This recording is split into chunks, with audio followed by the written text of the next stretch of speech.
Hey, welcome back to the Ping Pong Flix Show. My name is Chris Wong. This is episode 504 of the Ping Pong Flix Show.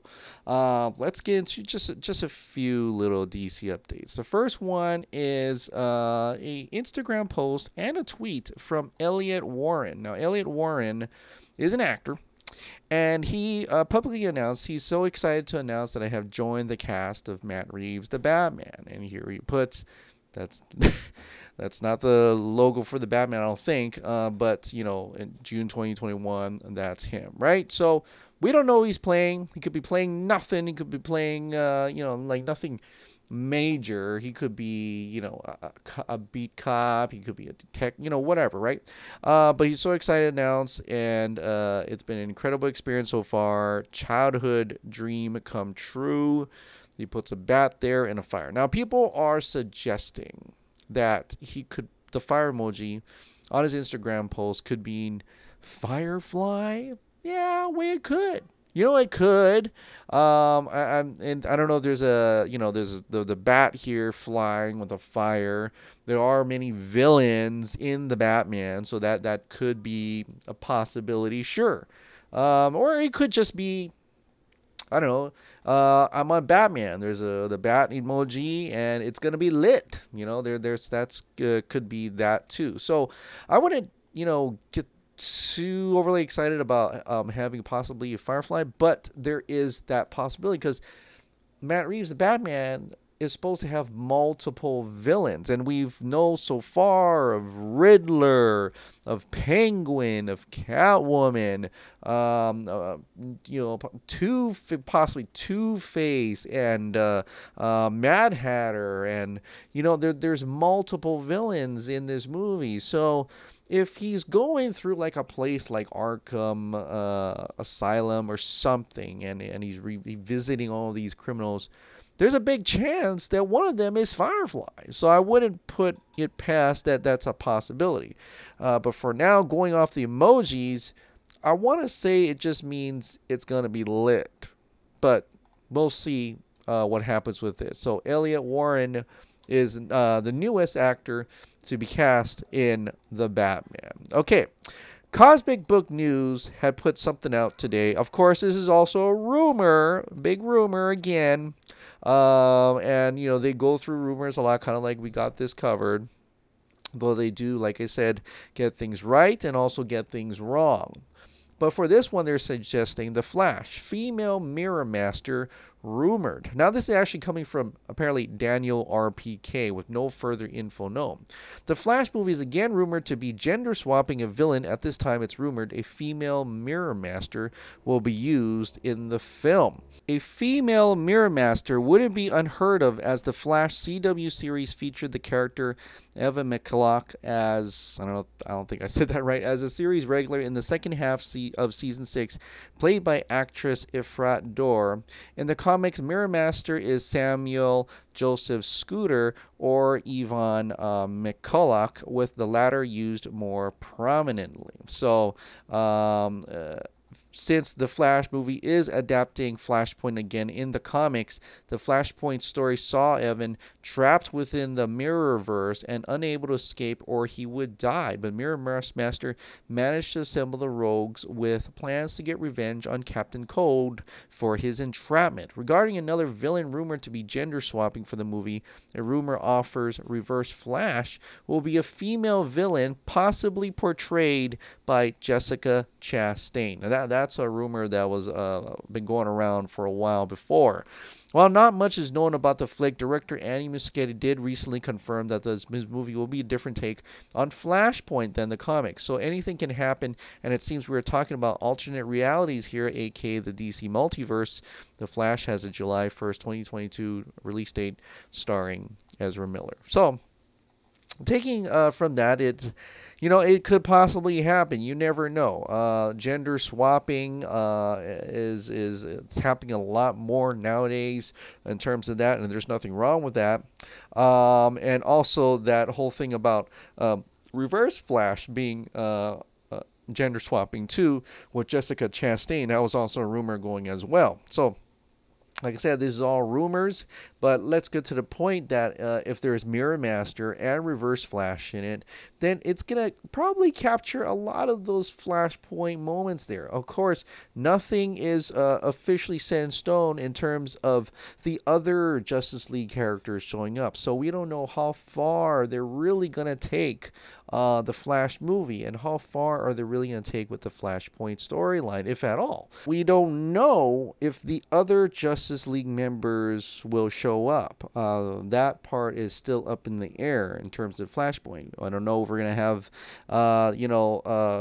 we're going to have Thomas Wayne's Batman. We don't know if we're going to have Cyborg in this or not Evil Wonder Woman, but I guess you can say Evil Wonder Woman, Evil Aquaman, essentially, and all those things. Skinny Henry Cavill as Superman. We don't know if any of that is actually going to be true, but we do know that Mirror Master and Reverse Flash seems to be going into be this movie, and that makes sense being at its the Flash's Rogue Gallery. So there is that, right? But there are other ways we can watch the Flash and possibly the other Justice League members as well, and that is the Snyder Cut. The Snyder Cut is still raging on. We're still trying to get that damn thing released, and Zack Snyder has been kind of quiet lately, but that's understandable with Army of the Dead and possibly negotiations to shoot additional scenes. But we do know that Sean O'Connell has put out an official Twitter, and I think he even did an official Instagram too. Released the Snyder Cut book. I guess he signed the contract and things, and so he's putting together the official Twitter feed for Sean O'Connell's Release the Snyder Cut book, published by Applause Books in early 2021. So people were interested in it's more about the fandom, I believe, but also about the Snyder Cut as well. That will be an interesting read, quite a page turner, I would gather, and I'm excited to see what's in it, and excited to read it coming next. I just realized he's wearing the shirt with the stash. That's hilarious.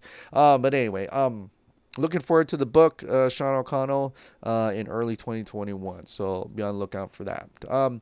Something else happened, and this could just be really nothing. Jeffrey Robertson had tweeted in response to a Warner Media Group tweet in which they had Daffy Duck, Bugs Bunny going through the paper, and he tweeted out this: the Batman v Superman, Bugs and Daffy, hashtag release Snyder Cut at Warner Brothers Pictures, Zack Snyder's Justice League, Warner Brothers, Warner Media, blah blah blah. And so there was a little animated gif of them pulling off the signs until it got to Wonder Woman, and they both looked at it, right? Then AT&T kind of responded to that applauding tweet with a gif of Rihanna doing the point and smiling and a wink with that blue heart in terms of which it kind of embodies like a trust, right? Kind of thing. And so it was kind of like, oh, wait, what? That's interesting. That's probably maybe the first time we've actually seen AT&T respond to a Snyder Cut tweet. Although, because it's below this one, maybe they didn't really look at this one too carefully. Maybe they saw the Bugs Bunny thing, or saw this and thinking this was in relation to Warner Media Group, and so they did that. Because ultimately they did delete this tweet, right? They saw everybody start responding to retweeting it, release the Snyder Cut. They freaked out and they're like, whoa, whoops, and deleted it, right? Right.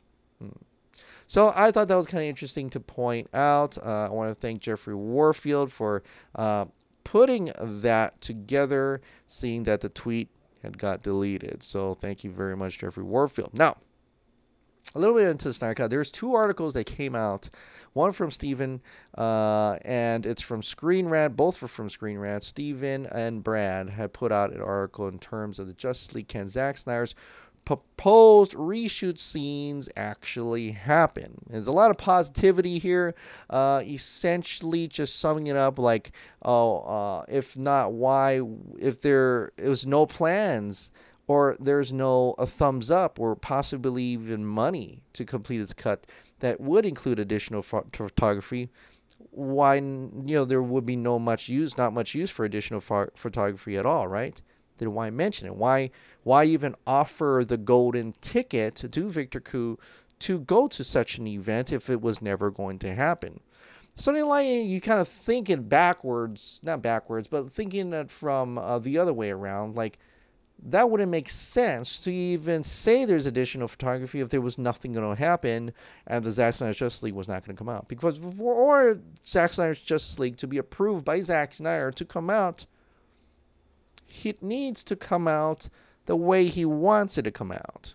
And if that means additional photography, then that means that's probably going to come out. Because he is, that's the thing that he's probably either got money for or getting money for, or something that he's about to do. And he's kind of publicly saying that he's about to do, right? So there's that. And I said that before, and I think Steven goes into a little bit more in here that you should check out. I'll put that link in the article in the link description below, right? Brad Coran also put out kind of what's going to be in these scenes, right? And along what we've talked about and what has been speculated before on Twitter is that, of course, we're going to see the Martian Manhunter scene. Zack Snyder did say he had to go shoot. Didn't get to, but needs to shoot Harry Lennox as Martian Manhunter in that Martha and Lois meeting scene. And then also that's a given. But there's also the other thing about having Batman and Superman in there, and Lois, right? What does that entail? He goes into the concept about how the Justice League rewrites had to remove Lois's death at the hands of Darkseid, right?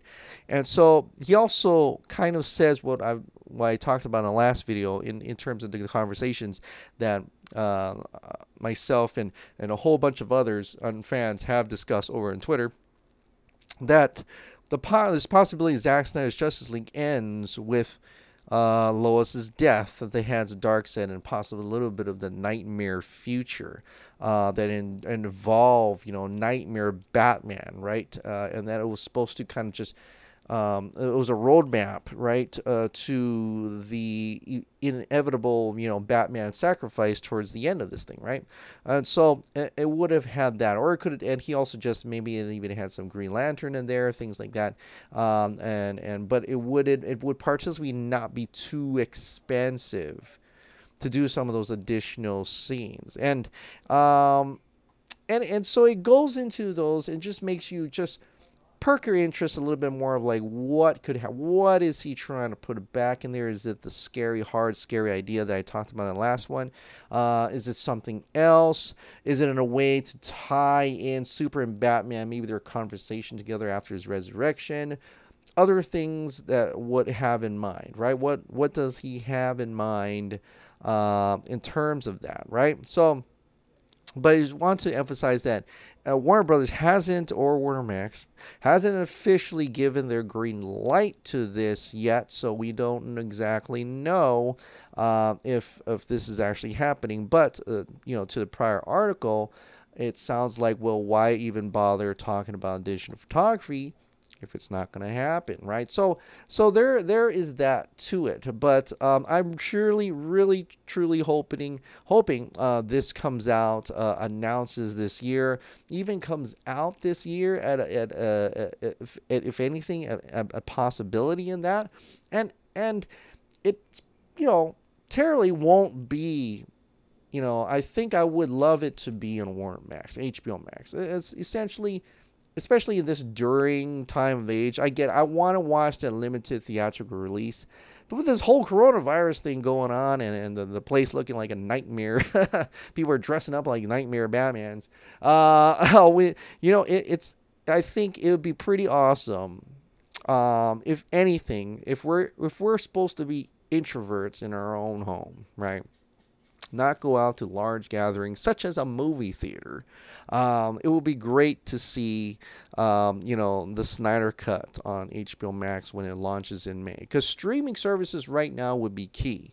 Because nobody wants to go out to movie theaters, essentially trying to stay home. And what are you going to do when you stay home? You either play video games, do things with each other, and read books or something. And of course, the number one thing would be, a streaming service, right? So it would be the key thing at right now. I think would be pretty cool. Not to say that all the coronavirus thing is essentially not important. It extremely is could possibly be really dangerous and cataclysmic for the economy and for lives of many elderly and young children, possibly. Depending who you talk to about the details about that. But in terms of, it would be a great thing to do when I have to stay here at home. Watch the Snyder Cut, watch Zack Snyder's Justice League, if he even had time to shoot those additional photography by the time that we're not supposed to leave our homes, right? So, but essentially the streaming will be the way to go. Whether it's Snyder Cut or not, streaming will be the way to go. It just makes HBO Max and Disney Plus and Netflix a lot more stronger because of things like they're canceling things like the CinemaCon. They shut down CinemaCon, the place for studios to show their work, to show movie theaters, to get these movies in their theaters. That's done. That's canceled. E3 2020 is canceled. San Diego Comic-Con is possibly going to be canceled as well at this rate. Everybody's canceling here and there. Even in Hawaii, a festival canceled as well. So all of these are affecting the movie industry. Essentially, Tom Hanks is over in Australia filming for a movie, and he caught the coronavirus. He got tested positive. Now he's doing okay. According to his son, he's doing okay. And so it's more of this whole thing is getting pretty damn crazy out there. Whether or not it's as dangerous as people says, it is affecting the entertainment industry, right? Shows are not being filmed because the crew are telling the crew to go home. James Bond delayed its movie release. Gal Gadot has to go on a private jet. But still, it's still dangerous. So all this, I don't know how this will affect DC. I think it will affect DC as much as it affects any other movie and film production, and that's coming out, especially when it comes to release dates of things, it may be affected. But the one thing that could possibly be strong for the entertainment industry, especially, would be the streaming services. Of course, if people can't work, they can't pay their bills. They can't pay their monthly streaming services, so that doesn't matter as well. It is a domino effect, and it is kind of quite scary in all types of industry, even my own. So, I don't know. I just 2020 is going to be, it's such a weird year right now, so we'll just have to wait and see. But streaming service will be the way to go, as more people are trying not to go into theaters, whether or not the coronavirus or not. It just seems to be the wave of the future for instant entertainment. And, aside from this pandemic, and if everything comes out well, I still think it's the perfect place to put the Snyder Cut. All right, guys. Well, that is it for today. By the way, if you are into Power Rangers, if at all, or Tokusatsu, I have my Ping Pong Rangers channel you can check out. I got maybe about 10 or 11 videos on there right now, and I update it here and there, just maybe less than this channel. But anything coming Power Rangers or even Kamen Rider that's coming to the States, I talk about it and acknowledge it over on that channel. So Ping Pong Rangers, check it out. All right, guys. Well, thank you so much for subscribing. Thank you so much for watching. I'll see you next time. Bye.